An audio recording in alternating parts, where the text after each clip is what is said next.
नरं चैव नरोत्तमं देवीं सरस्वतीं व्यासं ततो जयमुदीरयेत्। लक्ष्मीनाथसमारम्भां नाथयामुनमध्यमाम् अस्मदाचार्यपर्यन्तां वन्दे गुरु परम्परां। जय जय श्री राधा रमण, जय जय नवल किशोर, जय गोपी चित चोर प्रभु, जय जय माखन चोर, जय जय माखन चोर, जय जय माखन चोर। राधा मेरी मात है, पिता मेरे घनश्याम, इन दोनों के चरणों में मेरा कोटि कोटि प्रणाम, मेरा कोटि कोटि प्रणाम, मेरा कोटि कोटि प्रणाम। आए हो तो प्रेम से लो हरि का नाम, सब भक्तों को अनिरुद्ध की जय जय राधे श्याम, जय जय राधे श्याम, जय जय राधे श्याम, जय जय सीताराम। सीताराम सीताराम सीताराम कहिए, और जैसे रखे राम जी वैसे ही रहिए।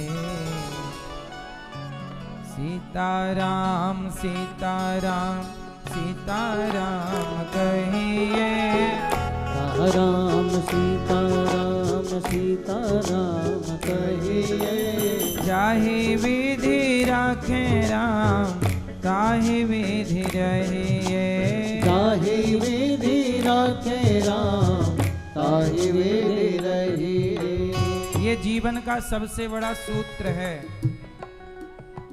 जब आप कभी उदास हो जाया करें, निराश हो जाया करें, परेशान हो जाया करें, तो बस प्रेम से ये प्रार्थना कर लिया करो, सीताराम सीताराम सीताराम कहिए। राम सीताराम सीताराम कहिए। आगे की लाइन क्या है? जाहि विधि राखे राम, जैसे प्रभु रखना चाहें हम वैसे रहेंगे। ये कौन कह सकता है? ये वही कह सकता है जो भक्त होगा।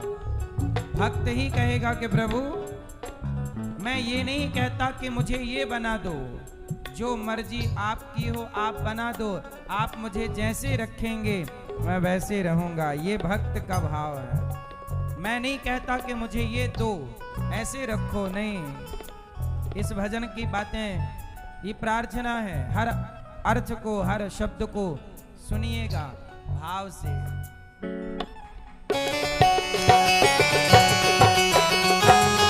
जय हो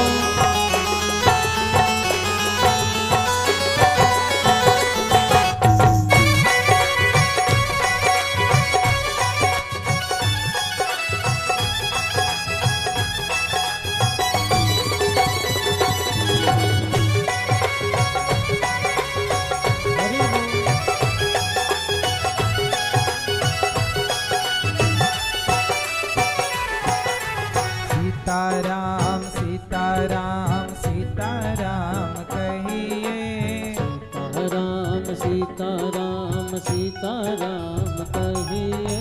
सीताराम सीताराम सीताराम सीताराम सीताराम कहिए।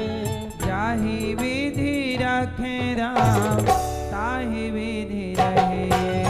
जाहि विधि रखे राम ताहि विधि रहिए।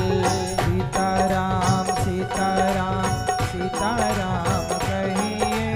सीताराम सीताराम सीताराम कहिए। जाहि विधि रखे राम ताहि विधि रहे। जाहि विधि रखे राम ताहि विधि रहिए।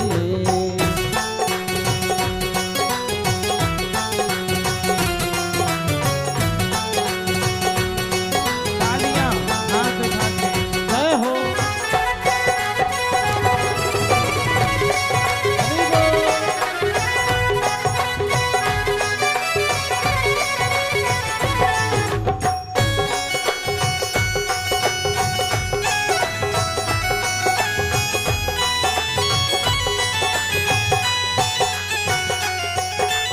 मुख में हो राम नाम राम सेवा हाथ में। मुख में हो राम नाम राम सेवा हाथ में है।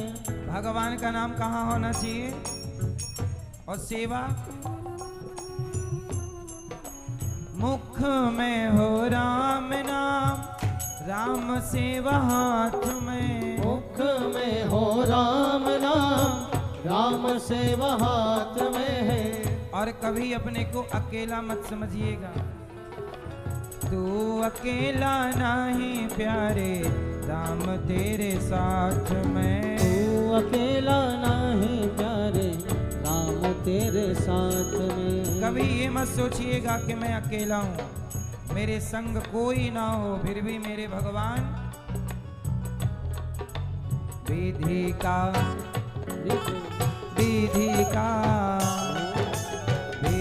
का विधान जान हानि लाभ सहिए। का विधान जान हानि लाभ सहिए। जाहि विधि रखे राम ताहि विधि रहिए। जाहि विधि रखे राम ताहि विधि रहिए। सीताराम सीताराम सीताराम कहिए। सीताराम सीताराम सीताराम कहिए। जाहि विधि रखे राम ताहि विधि रहिए। जाहि विधि रखे राम ताहि विधि रहिए। हरि बोल।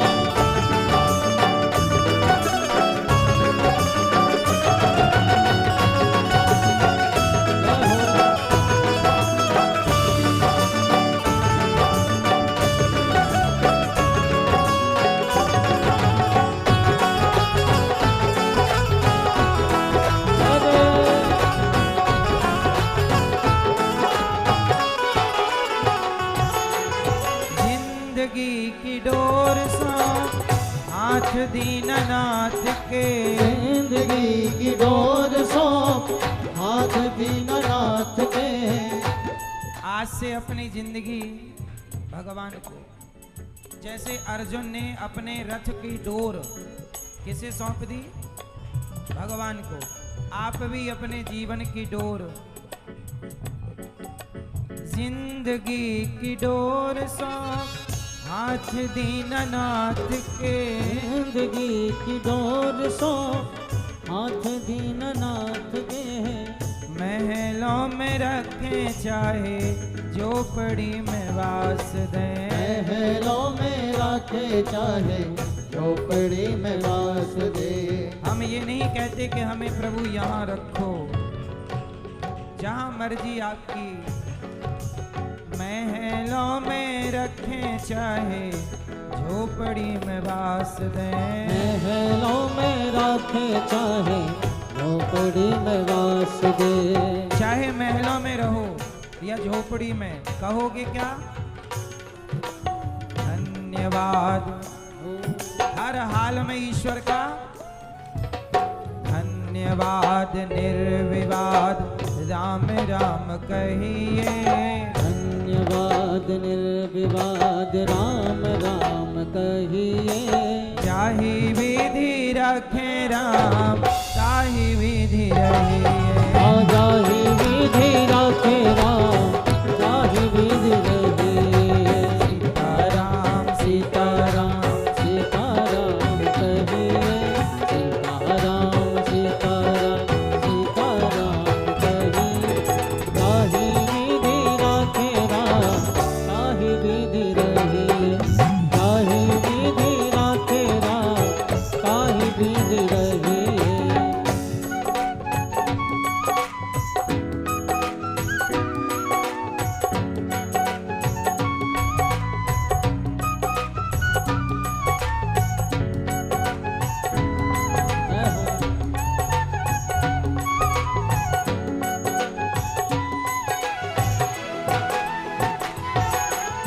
किया अभिमान तो फिर मान नहीं पाएगा। किया अभिमान तो फिर मान नहीं पाएगा। एक चीज त्याग दीजिएगा। क्या? किया अभिमान तो फिर मान नहीं पाएगा। किया अभिमान तो फिर मान नहीं पाएगा। भगवान को घमंड अच्छा नहीं लगता। किया अभिमान तो फिर मान नहीं पाएगा। किया अभिमान तो फिर मान नहीं पाएगा। होगा प्यारे वही जो श्री राम जी को भाएगा। होगा प्यारे वही जो श्री राम जी को भाएगा। फल आशा त्याग शुभ काम करते रहिए। फल आशा त्याग शुभ काम करते रहिए। जाहि विधि रखे राम ताहि विधि रहिए। ताहि विधि रखे राम ताहि विधि रहिए। सीताराम सीताराम सीताराम कहिए। सीताराम सीताराम सीताराम कहिए। जाहि विधि रखे राम ताहि विधि रहिए।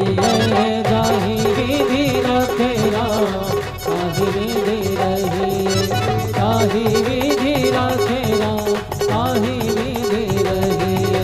ताहि विधि रखे राम ताहि विधि रहिए। ताहि विधि रखे राम ताहि विधि रहिए। ताहि विधि रखे राम ताहि विधि रहिए।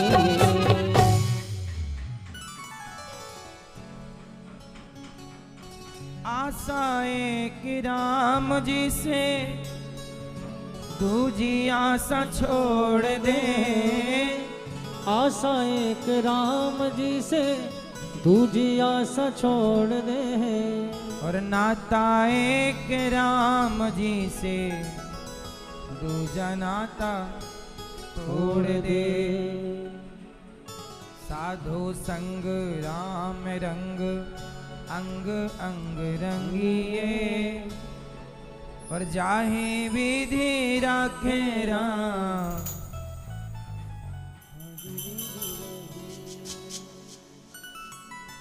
इसलिए जीवन में शिकायत ना हो कि मेरे पास ये नहीं है, ये ऐसा है वैसा है।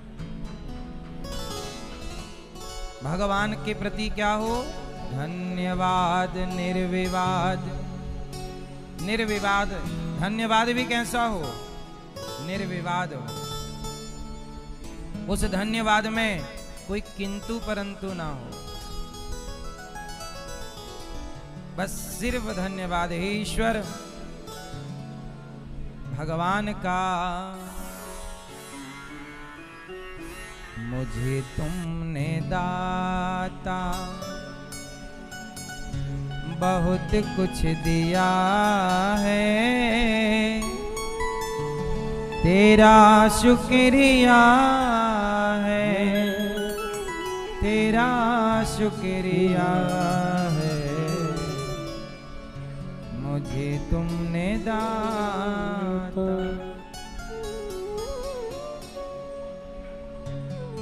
यही भाव भक्त का हो। जीवन में कभी परेशान हो तो सीताराम सीताराम सीताराम कहिए और जाहि विधि रखें राम ताहि विधि रहिए। ये प्रार्थना गुनगुना लिया करिए। जिंदगी की डोर सौंप हाथ दीनानाथ के, हमने सौंप दिया, अब आप महलों में रखो चाहे झोपड़ी में वास दो। हमारी शिकायत नहीं है, हम महलों में रह के बहुत खुश नहीं हैं और झोपड़ी में रह के बहुत दुखी नहीं हैं। हम तो दोनों को आपका प्रसाद मानते हैं। महल दिए वो भी आपका प्रसाद है और झोपड़ी दी वो भी आपका प्रसाद है।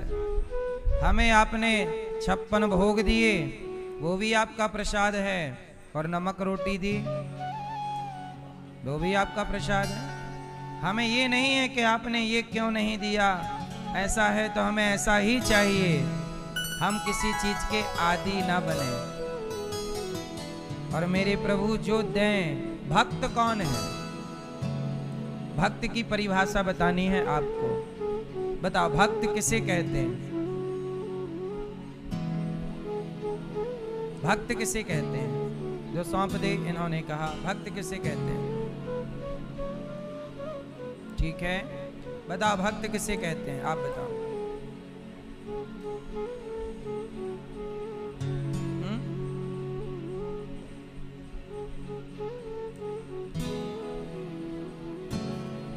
भक्त किसे कहते हैं? इस प्रश्न का आप सबने उत्तर सही दिया, पर इसका जो मूल उत्तर है वो ये है, भक्त किसे कहते हैं? जो हर हाल में प्रसन्न रहकर ईश्वर की ओर देखे, वो दुखी नहीं होता। जो भक्त होता है ना, वो कभी दुखी नहीं होता। मीरा ने जब जहर पिया तो रोते रोते नहीं पिया,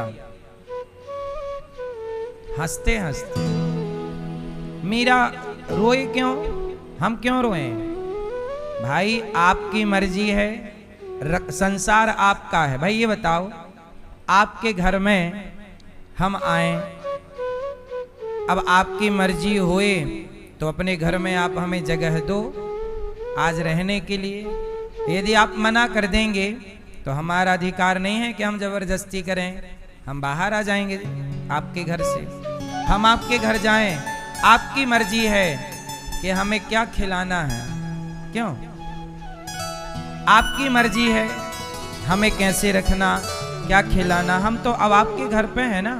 ऐसे ही ये संसार भगवान का घर है और आप लोग किसके घर पर हो?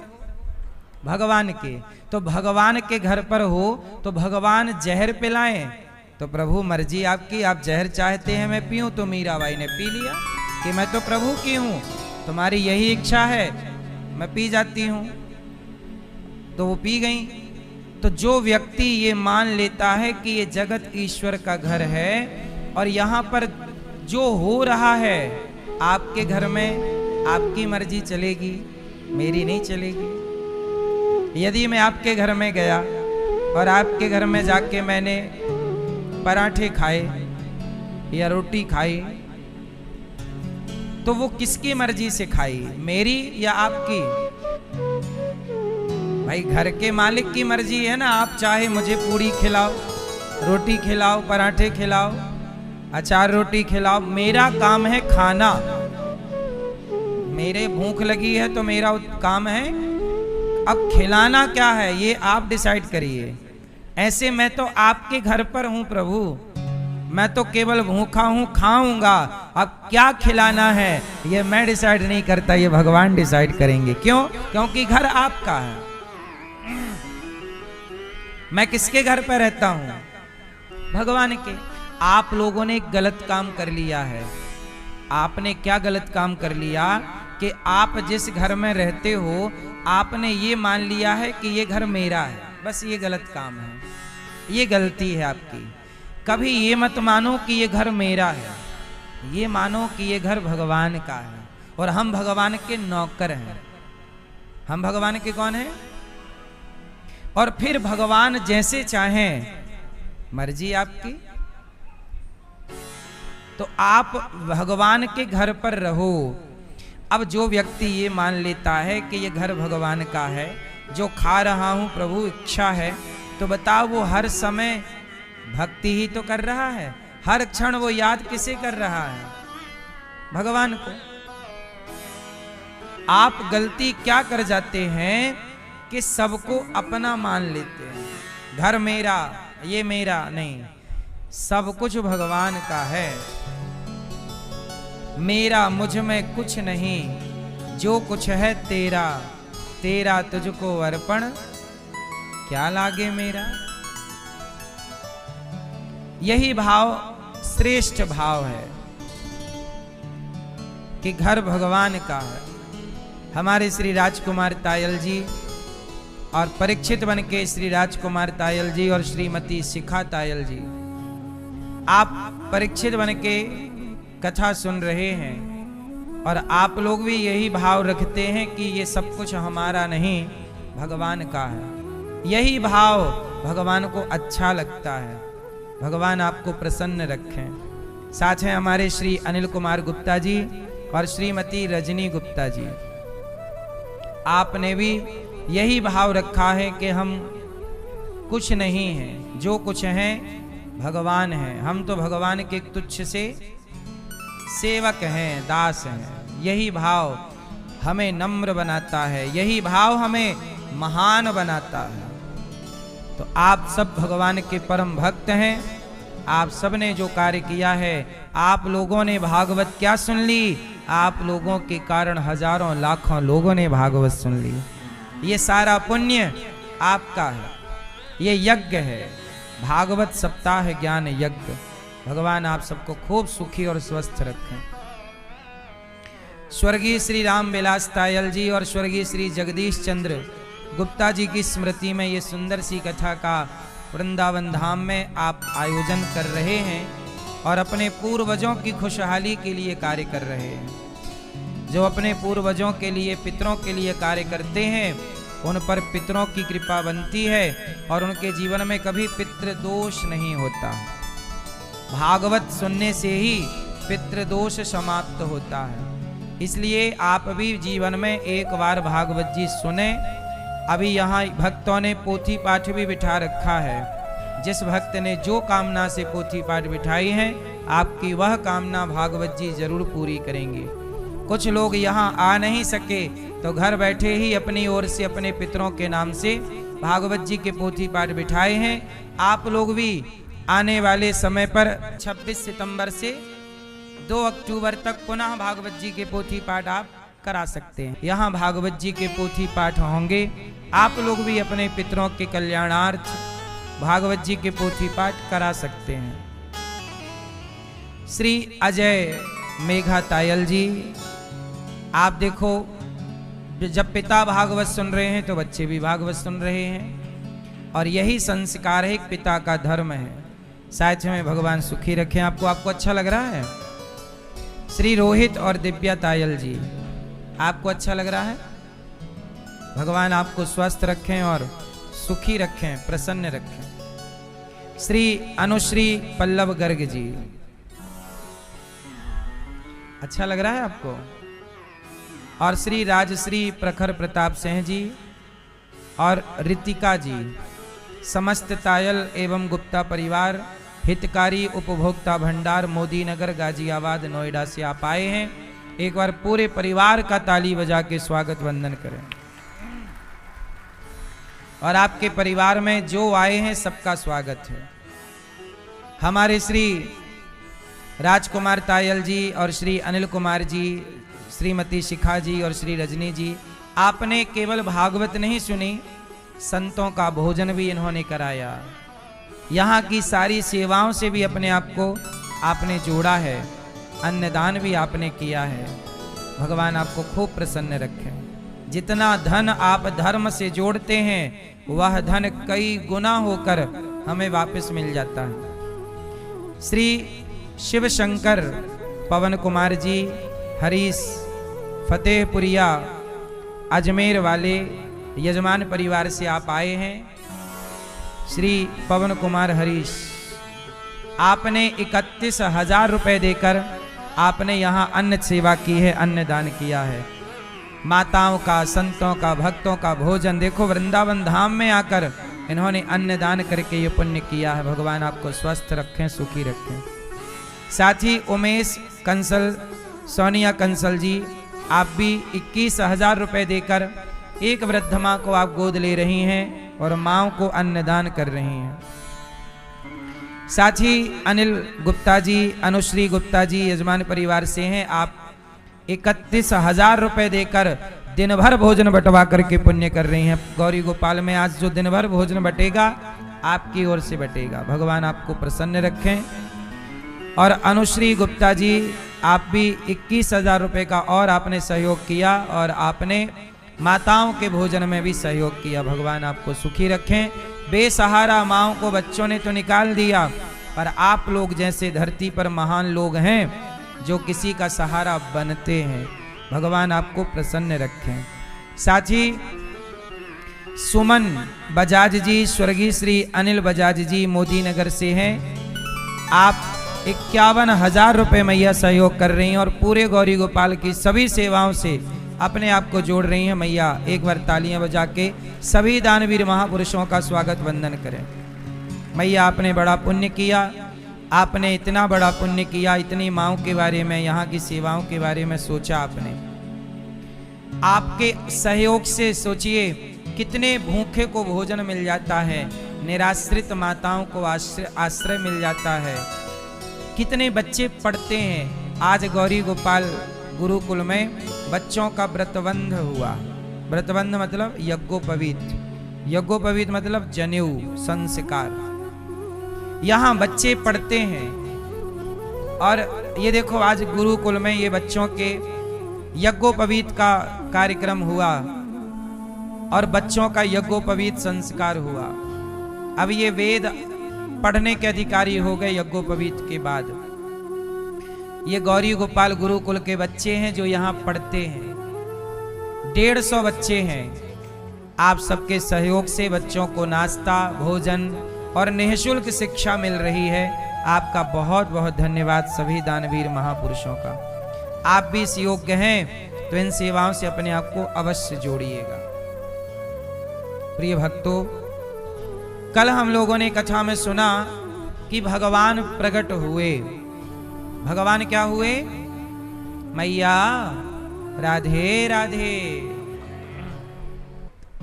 सबको जय श्रीमन नारायण, जय श्री कृष्णा, राधे राधे, जय गौरी गोपाल।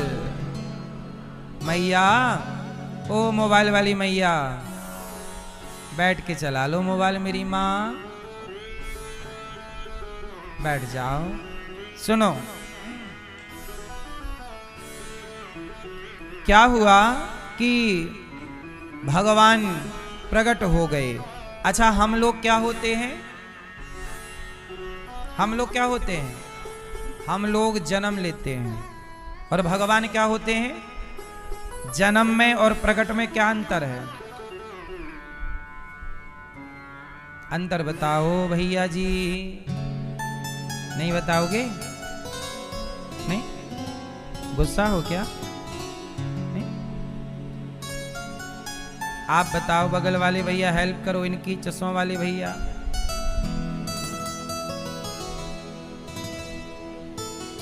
हेल्पलाइन, हेल्प लीजिए।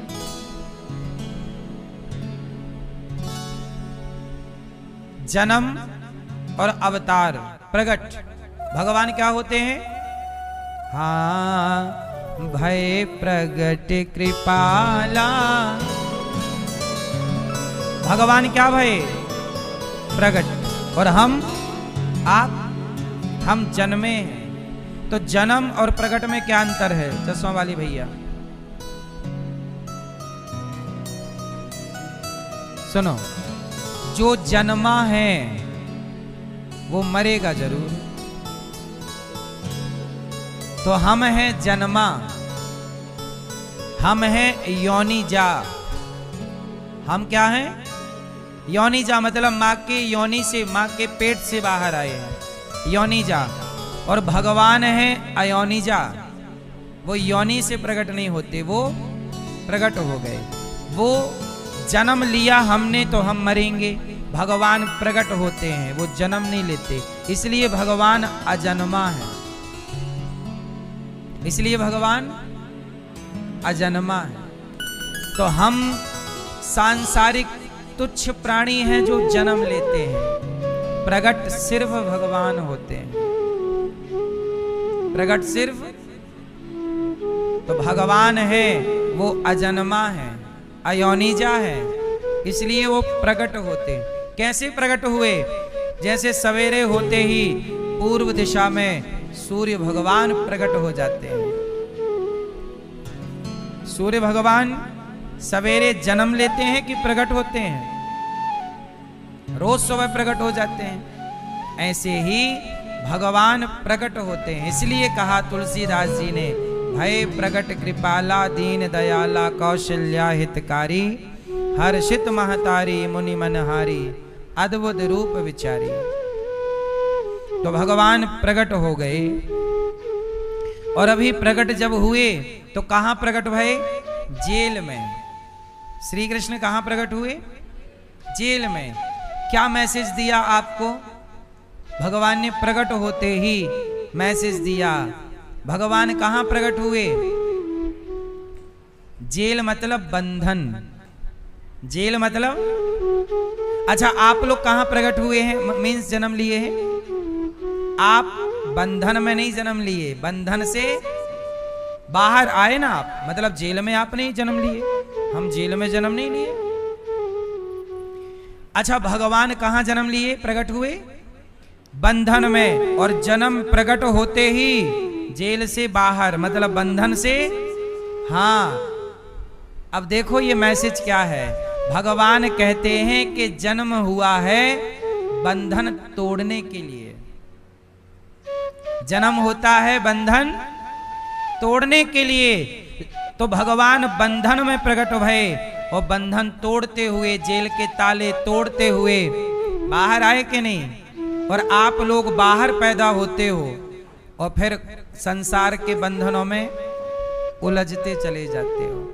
तो आपका जो जन्म हुआ है ये बंधन में पड़ने के लिए नहीं, बंधन से मुक्त होने के लिए। जैसे प्रभु प्रकट भये और प्रकट होते ही बंधन से, तो ये मैसेज हमारे लिए है, आपके लिए है कि आपका भी जन्म तब सार्थक होगा जब आप भी बंधन से मुक्त होंगे।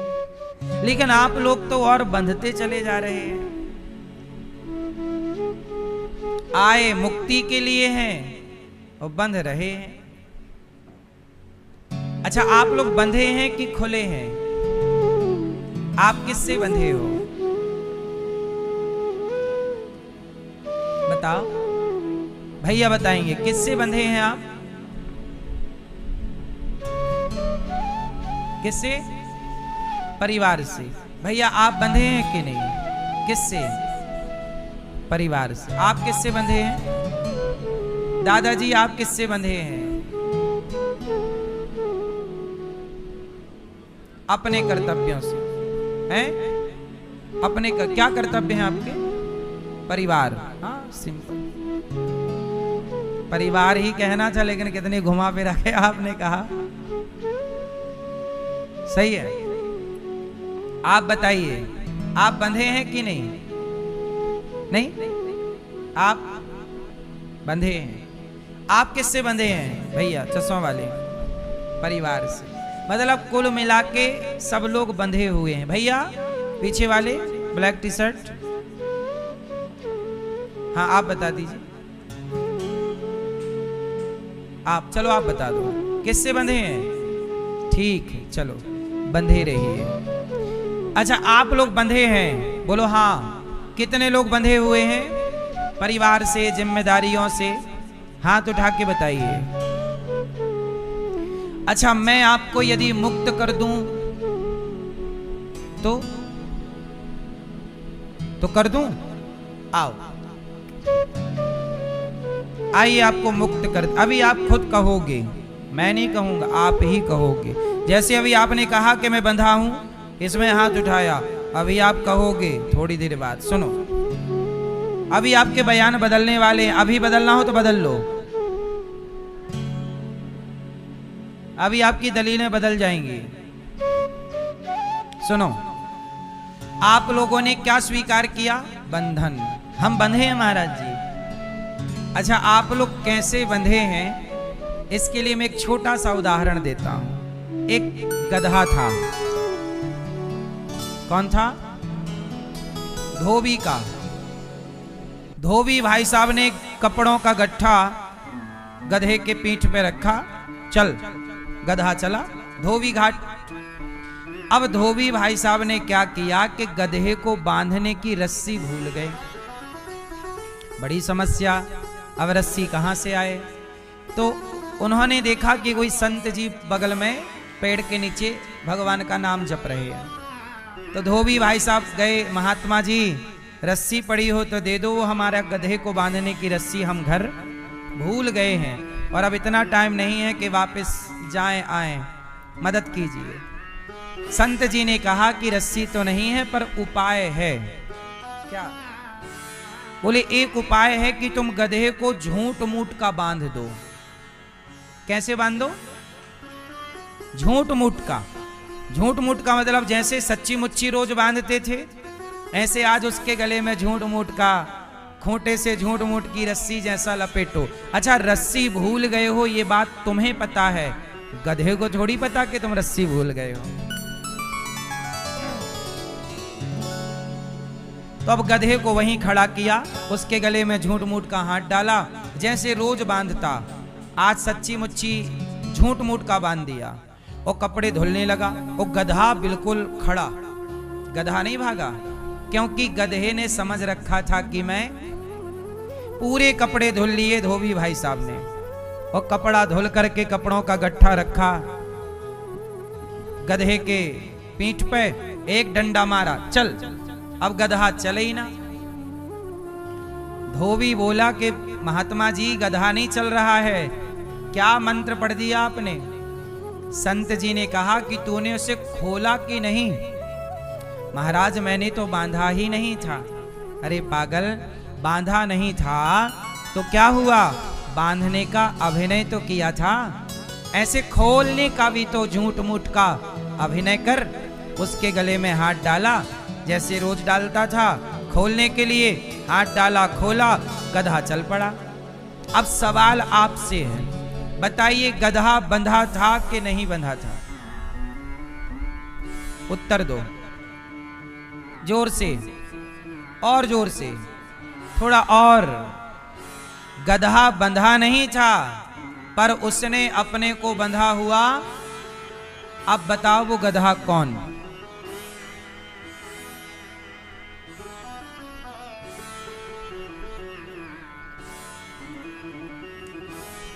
समझ गए?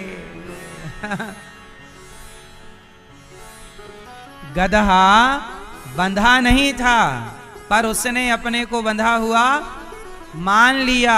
इसी तरह इस संसार में कोई भी किसी से नहीं बंधा, लेकिन आप भी अपने को जगत में बंधा हुआ मान चुके हैं कि हम परिवार से बंधे हैं। आज के आज यदि चले जाएं हम, तो क्या परिवार का कोई काम रुकेगा? आपने कहा हम परिवार से बंधे हैं, तो बताओ आपके मरने के बाद क्या आपके परिवार में क्या चूल्हा नहीं जलेगा? क्या शादियां नहीं होंगी? क्या खुशियां नहीं आएंगी? क्या लोग हंसेंगे नहीं? क्या बच्चे पैदा नहीं होंगे? क्या सूर्योदय नहीं होगा? क्या सूर्यास्त नहीं होगा? आपकी जरूरत किसको थी? जब तक हो तो मान बैठे हो कि मैं हूं, मेरी आवश्यकता है। सच्ची बात यह है कि जो चले गए, बताइए ना, चले गए, जो उनके जाने के बाद क्या काम रुका आप लोगों का? आपके दादाजी चले गए, आपके परदादा चले गए, उन्हें भी तो यही गलतफहमी थी कि मेरे बाद क्या होगा,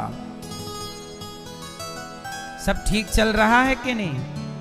ऐसे ही गलतफहमी हम लोगों ने पाल ली, हमारे बाद क्या होगा, तुम मरो आराम से, सब बढ़िया होगा। किसी का कोई काम आज तक नहीं रुका, हमने केवल गलतफहमी पाली है सिर्फ।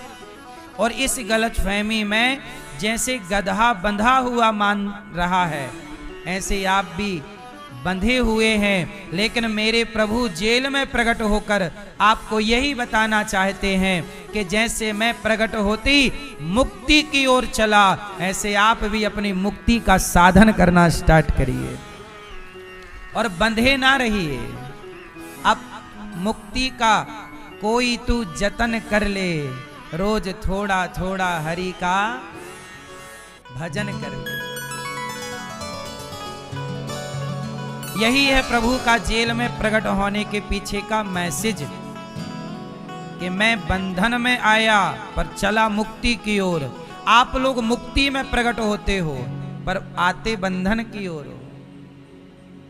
आप बंधते चलते हैं परिवार से, उलझते चलते हैं और उलझ उलझ के ही आप मर जाते हैं। जबकि जिंदगी उलझने के लिए नहीं मिली है, जिंदगी सुलझने के लिए मिली है। सही है।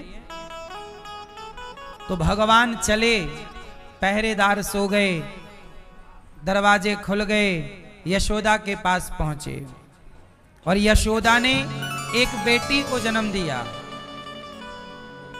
यशोदा की क्या है? अच्छा, यशोदा ने किसको जन्म दिया? यशोदा जी की एक बेटी और एक बेटा। कितने लोगों को जन्म दिया यशोदा माँ ने?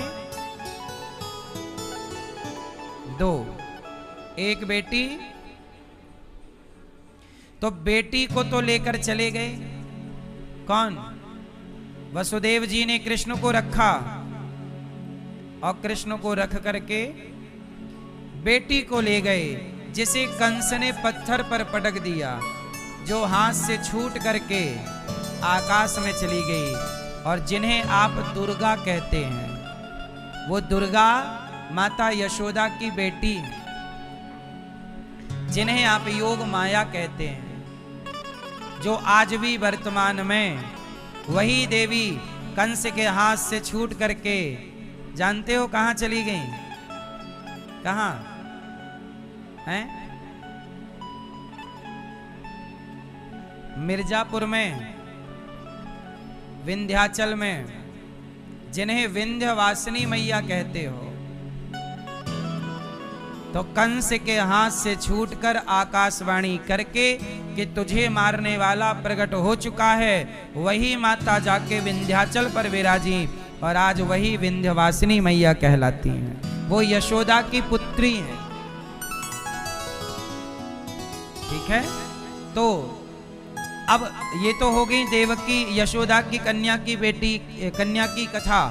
अब यशोदा ने जो एक पुत्र को जन्म दिया, अब वो पुत्र की कथा सुनिए।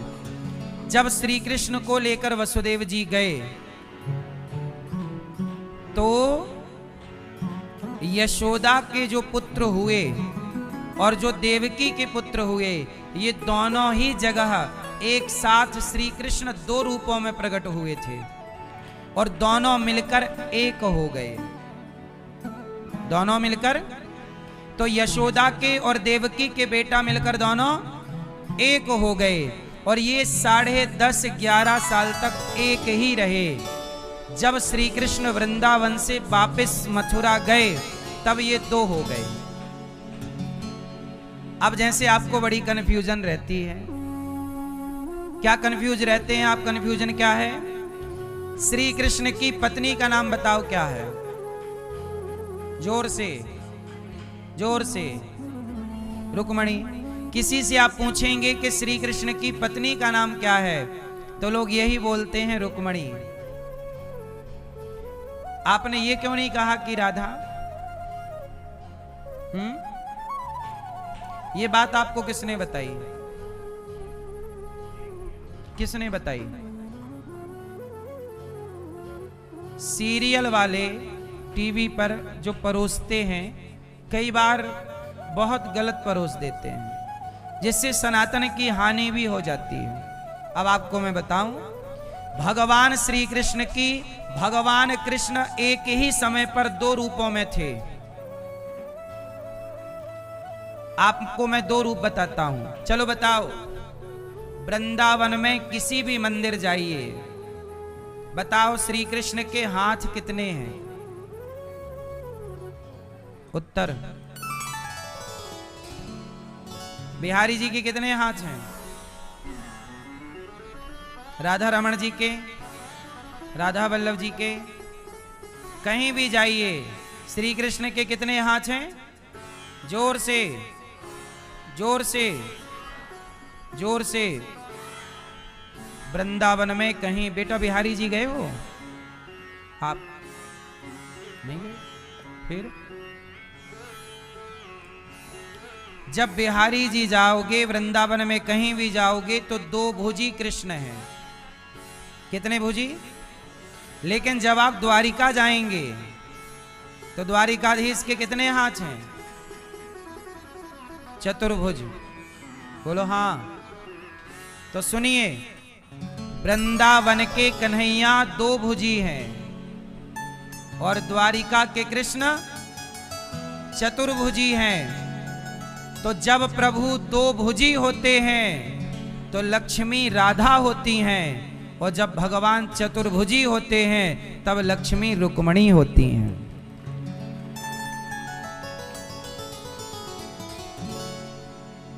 इसलिए जो वृंदावन के कन्हैया हैं वो यशोदा के पुत्र हैं, और जो द्वारिका के कन्हैया हैं वो देवकी पुत्र हैं। इसलिए कहा कि वृंदावन के कन्हैया कभी वृंदावन से बाहर नहीं जाते।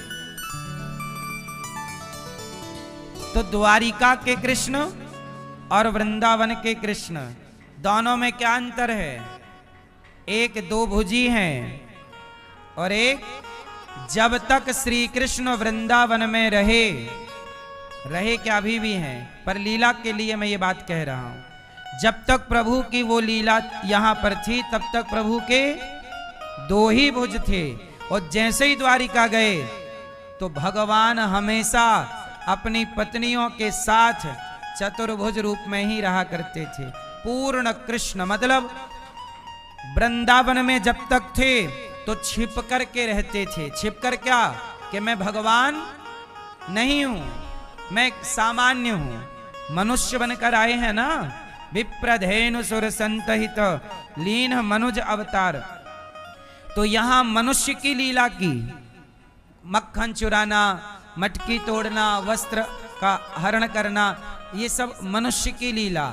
लेकिन जब द्वारिका गए तो द्वारिका में प्रभु ने अपने बैकुंठ की लीला की है। वहां प्रकट हो गए कि वो कृष्ण है, मतलब भगवान है।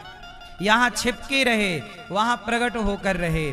तो जब भगवान कृष्ण को वसुदेव जी लेकर के आए तो यशोदा और देवकी के दोनों कृष्ण मिलकर एक हो गए और एक होकर यहां लीला करते रहे।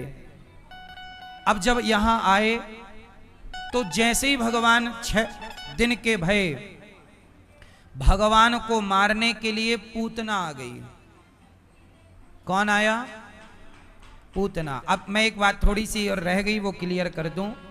रुक्मणी जी कौन है? उत्तर, कौन है रुक्मणी जी? हैं? और राधा कौन है? राधा जी भी वही हैं जो रुक्मणी जी हैं, और रुक्मणी जी भी वही हैं जो राधा है। अब आप कहोगे कि दोनों एक हैं, तो दो क्यों? क्योंकि कृष्ण की लीला भी तो दो हैं। समझो आप लीला। अच्छा, राम जब तक रहे तो दो भुज में रहे। राम की पूरी लीला कितने भुजी है? राम जी सदा दो भुज। लेकिन भगवान श्री कृष्ण के दो लीला हुई। दो भुजी और तो दो भुजी जब होंगी, जब दो भुजी लीला होगी तो लक्ष्मी जी क्या बन जाएंगी?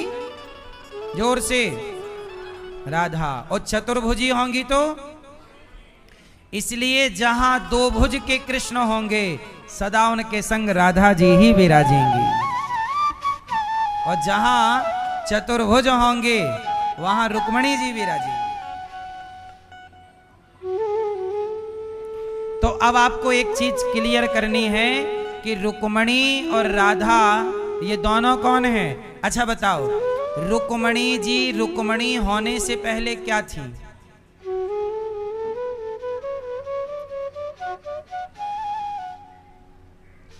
रुक्मणी जी रुक्मणी होने से पहले राधा हैं, और राधा जी राधा होने से पहले क्या है? लक्ष्मी। भाई श्री कृष्ण कौन है? जोर से, विष्णु नारायण। कृष्ण है नारायण। तो जब बैकुंठ से नारायण कृष्ण बनकर आए तो बैकुंठ की लक्ष्मी भी तो यहां राधा बनकर आ गई। अब नाम बदल जाने से, अब जैसे आपके घर में 4 लोग रहते हैं, एक आपकी मां, एक आपकी पत्नी, एक आपकी बहन और एक आपकी बेटी, और चारों स्त्रियां हैं, और आप चारों को क्या कहते हो? मेरी मां तो लक्ष्मी है। क्यों भैया? मां को क्या बोला जाता है?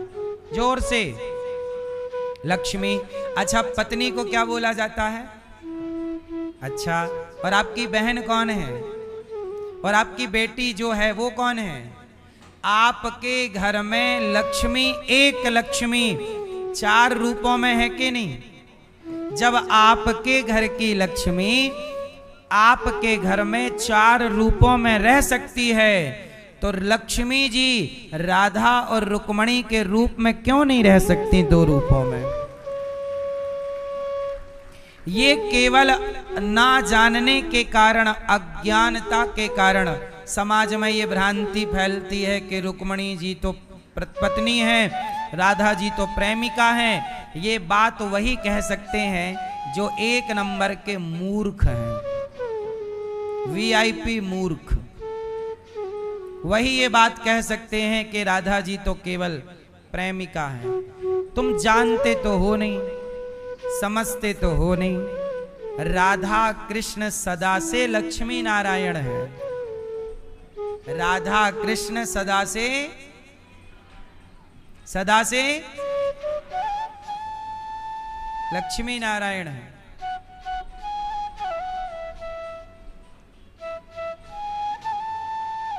अब कृष्ण कौन है ये आपने समझ लिया। अब मैं आपको भगवान कृष्ण के पूर्व जन्म की कथा सुनाता हूं। सुनिए, भगवान कृष्ण पूर्व जन्म में क्या है आप बताइए? राम क्या है? हां, भगवान राम के कुछ काम अधूरे रह गए थे। कृष्ण अवतार की जरूरत नहीं थी। कृष्ण अवतार की प्लानिंग जानते हो कहां हुई? बताओ। कृष्ण अवतार की प्लानिंग राम अवतार में ही हो गई थी। क्यों? कृष्ण अवतार की कोई जरूरत नहीं थी, लेकिन राम जी ने देखा कि कुछ काम तो मेरे से हो ही नहीं रहा है, तो मुझे अगले युग में फिर आना पड़ेगा। जैसे आज मैंने कुछ काम किया पर जो रह गया उसके लिए मुझे कल फिर वो अधूरा काम पूरा करना पड़ेगा। तो राम जी के कुछ काम अधूरे रह गए थे, जो राम चाह कर भी नहीं कर सकते थे। अब वो काम क्या है? तो वो काम सुनो। जब वो काम समझ में आ जाएंगे आपको, तब आपको राम भी समझ में आ जाएंगे और कृष्ण भी समझ में आ जाएंगे। तो तैयार हैं सुनने के लिए? तो सुनो, राम जी के कुछ काम रह गए। अच्छा, कुछ काम तो कृष्ण बनने से भी पूरे नहीं हुए। एक काम राम जी का अभी भी पेंडिंग चल रहा है और वो कलयुग में पूरा होगा। पहले मैं यहीं से शुरू करूं। चलो, राम जी का अभी भी एक काम पेंडिंग पड़ा है। कहो तो मैं आपको बता दूं। पता आप जो भी मैं बताऊंगा आप सबको पता है, मैं केवल याद दिलाऊंगा। मैया को जगाओ ताकि ये भी सुन लें।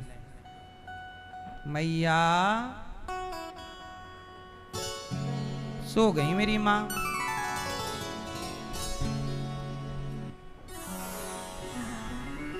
सुनो, राम जी का एक काम अभी भी पेंडिंग है। ये घटना तब की है जब राम वनवास से लौटे।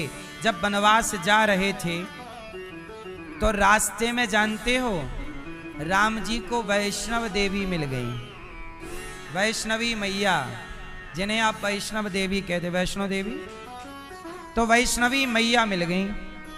तो तपस्या कर रही थी तो राम जी मिल गए। तो राम को देखकर चरणों में गिर पड़ी। राम जी बोले, आप देवी कौन हैं? कहा, स्वामी मैं आपकी तपस्या कर रही हूं। क्यों? आपको पति रूप में चाहती हूं। राम जी बोले, आप थोड़ी लेट हो गई, मेरा तो विवाह हो गया। नहीं प्रभु, आप तो प्रभु हैं, मेरे से भी कर लो, 2 हो जाएंगे ना। मैं मर्यादा पुरुषोत्तम हूं, मैं 2 विवाह नहीं कर सकता। अच्छा, जिद पकड़ ली वैष्णवी मैया, नहीं ब्याह करो, ब्याह मेरे से करो। अच्छा ठीक है, मैं 14 साल बाद लौटूंगा इसी रास्ते से। यदि आपने मुझे पहचान लिया तो मैं आपसे विवाह कर लूंगा। ठीक है। अब माता इंतजार, 14 साल का। राम जी लौटे रावण को मार के सीता जी को लेकर। तो गए वैष्णवी जी के आश्रम में, जंगल में थी, तो वहां गए तो वहां पर ना वो पहचान नहीं पाई। वो नहीं पहचान पाई, ये भी प्रभु की मर्जी थी। वो नहीं पहचान पाई, और जब नहीं पहचान पाई तो प्रभु ने कहा कि वचन मैं जीत गया हूं, अब मैं आपसे विवाह नहीं करूंगा। प्रभु आप नहीं करेंगे तो मैं कैसे रहूंगी? ठीक है, मैं आपसे विवाह करूंगा कलयुग में। अभी जाओ आप तपस्या करो और भक्तों की पुकार सुनती रहना, और मैं कलयुग में आऊंगा तब आपसे विवाह करूंगा। तो राम जी ने भेज दिया उनको वैष्णव मैया, कटरा के ऊपर मैया का स्थान है, जाओ वहां तपस्या करो। और कहा कि मैं जब कलयुग में कल्कि बनूंगा, कल्कि अवतार होगा, तब कल्कि भगवान का विवाह मां भगवती वैष्णवी मैया से होगा।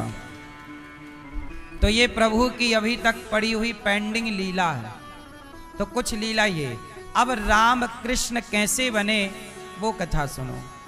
तो सुनो, बात ऐसी है कि जब राम जी ने रावण को मारा, तो आपने सुना होगा कि राम जी के साथ जामवंत जी थे।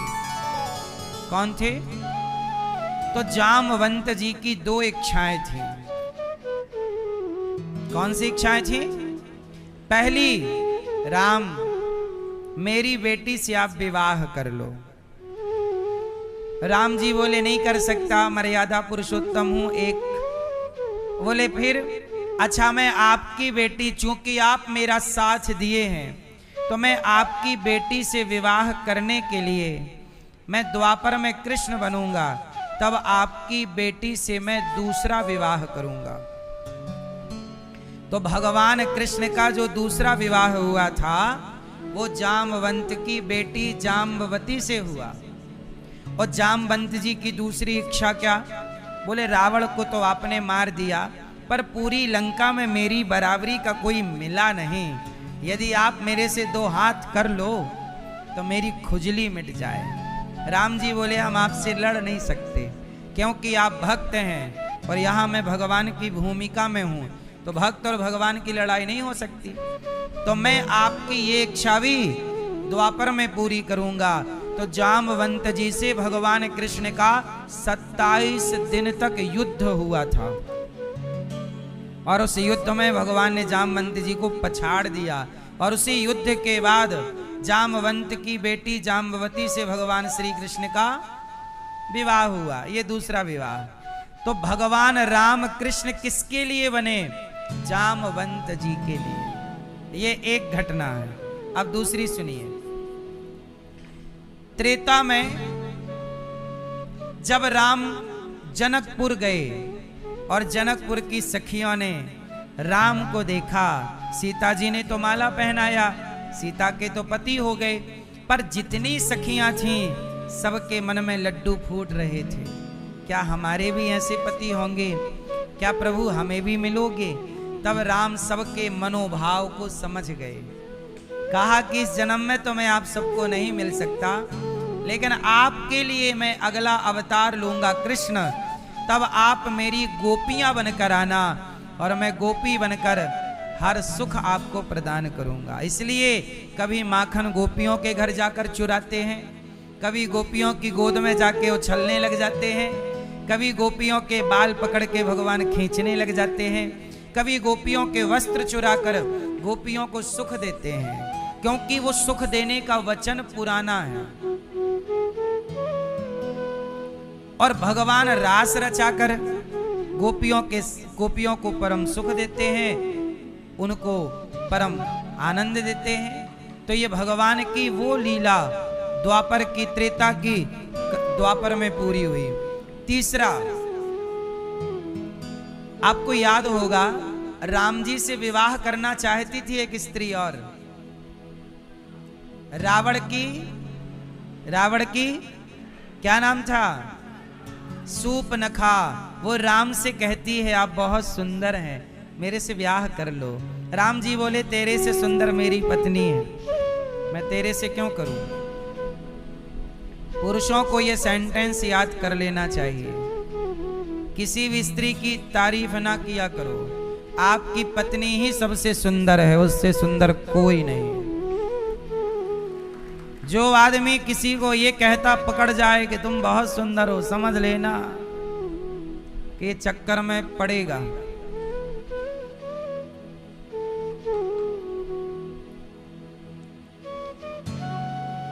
है ना?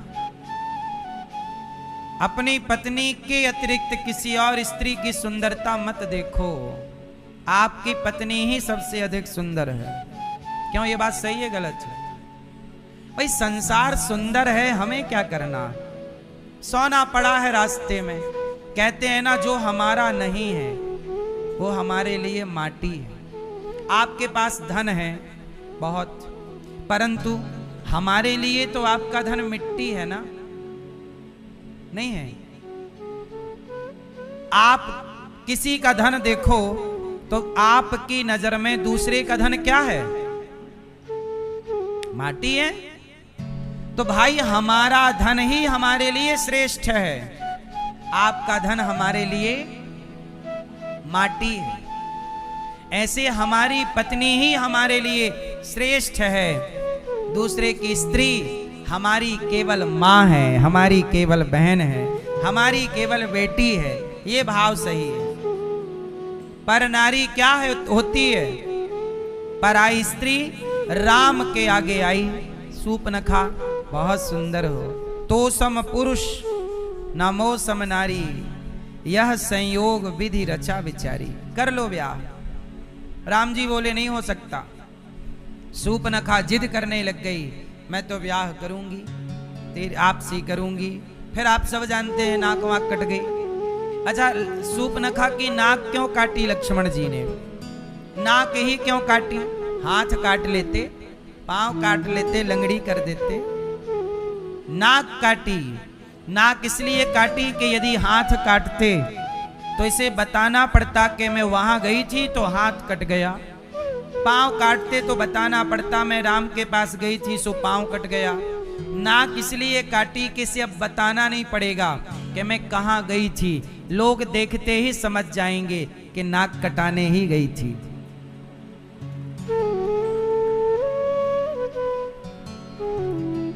क्या कटाने गई थी? इसलिए नाक कटा के आ गई, नक कटी। अब सूपनखा क्या कहती है? राम से विवाह करना। अच्छा, आपको पता है बाद में सूपनखा का क्या हुआ? सूपनखा जब रावण सब मर गया और राम जी राजा बन गए, सीता जी, तब सूपनखा पुष्कर चली गई। कहां चली गई? पुष्कर। और सूपनखा ने 10,000 साल तक तपस्या की, ब्रह्मा जी की।